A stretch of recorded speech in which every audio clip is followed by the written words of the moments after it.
আমার আগে সিরিয়াল আমার দুই ভাই আবুল কাবুল, আব্বা তো তাদের বিয়ের নাম নিচ্ছে না, আমি তো তার পরে। আরেকটা কথা হচ্ছে কি, তুমি তো এখনো মেট্রিক পাস করনি, তোমার তো বিয়ের বয়স হয়নি আনমতে, বুঝো না কি জন্য? কি চালাচালি করছিলি? হ্যাঁ না বললাম যে এইভাবে বিস্কুট নেওয়া ঠিক না। ঠিক না।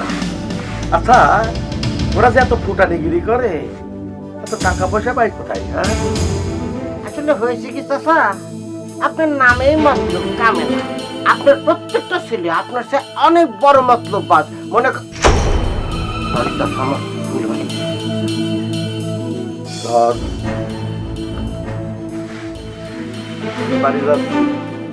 আর যদি কোনো মতলব বাজ এখানে ঢোকে, তাহলে আমার সঙ্গে সঙ্গে ফোন দিবি, বুঝেছিস?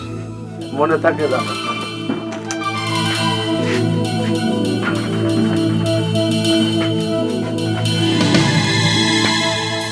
বাবা কি হাওয়া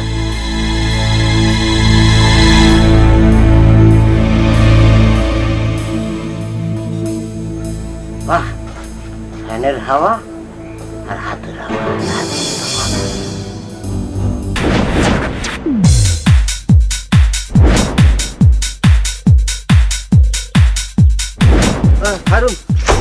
খায়রুন সুন্দরী, এই আসার সময় হলো, আর কি ডিসিশন নেওয়া হয়েছে? বিয়ে হবে কবে?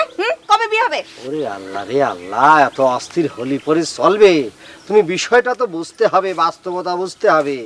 আমার আগে সিরিয়াল আমার দুই ভাই আবুল কাবুল, আব্বা তো তাদের বিয়ের নাম নিচ্ছে না, আমি তো তার পরে। আরেকটা কথা হচ্ছে কি, তুমি তো এখনো মেট্রিক পাস করনি, তোমার তো বিয়ের বয়স হয়নি আনমতে, বুঝো না কি জন্য? ঠিক আছে, মাইনে নিলাম আইন মতো আমার বিয়ের বয়স হয়নি, কিন্তু তোমার যে বিয়ের বয়স পার হয়ে যাচ্ছে সেই খেয়াল আছে? হ্যাঁ আছে। আহা খায়রুন, এক কি না ঠিক আছে খায়রুন সুন্দরী, তুমি যেভাবে কথা বলতিছো আমার কিন্তু তুমি টিস করে কথা বলতেছো, এটা কিন্তু আমার মাইন্ডে আমার আত্মসম্মানে খুব লাগতেছে। কারো বয়স নিয়ে এভাবে ডাইরেক্ট অ্যাকশনে কথা বলাটা কিন্তু ঠিক না, বুঝতে পারিছো খায়রুন সুন্দরী? ঠিক আছে যাও, আমি বয়স নিয়ে কথা করছি না, কিন্তু এই তুমি যে আমার খুশা মেরে কথা বললে যে আমি ম্যাট্রিক পাস করিনি, আমার এখনো বিয়ের বয়স হয়নি, ওরে বুদ্ধু, আমি যদি ম্যাট্রিক পাস করেই ফেলতাম তাহলে কি হতো? আব্বা তোমার বসায় রাখতো না, আর তোমার সাথেও আমার বিয়ে দিত না, অন্য মানুষের সাথে বিয়ে দিয়ে দিত। আর তোমার সাথে আমার বিয়ে দেবে কেন কও তো? আমার আব্বা তো খুব ভালো করে জানে তুমি কোনোদিন স্কুলের বারান্দায় পা পর্যন্ত রাখুনি, তখন কি হবে না? না ঠিক আছে, সেটা বলতে পারো তুমি, তবে তুমি একটা কাজ করতে পারো, বুঝতে পারিছো? এই কাজটা করলে পরে তোমার আর কোনো অসুবিধা থাকবে না। কি কাজ? শোনো, তুমি এক কাজ করবা, তোমার আব্বা আম্মার সামনে এমন করে পড়া শুরু করবে, মানে সারা দিন রাত খালি পড়তেছো এরকম একটা ভাব করবে, অ্যাক্টিং করবে, কিন্তু আদতে তুমি কিছুই পারবে না, বুঝতে পারিছো? ভান করবে। তারপর পরীক্ষার হলে যাবে, হলে গিয়ে খাতার মধ্যে একদম কোনো ধরনের কোনো লেখালেখি করবে না, কোনো টাচই করবে না। খবরদার, যদি কোনো কিছু লিখে ফেলাও তাহলে পরে কিন্তু গ্রেস দিয়ে পাস করাই দিবে, বুঝতে পারছো? এরকম নিয়মটিও বলে হয়েছে শুনছি আর কি, বুঝতে পারছো? সুতরাং কিছু লিখবে না।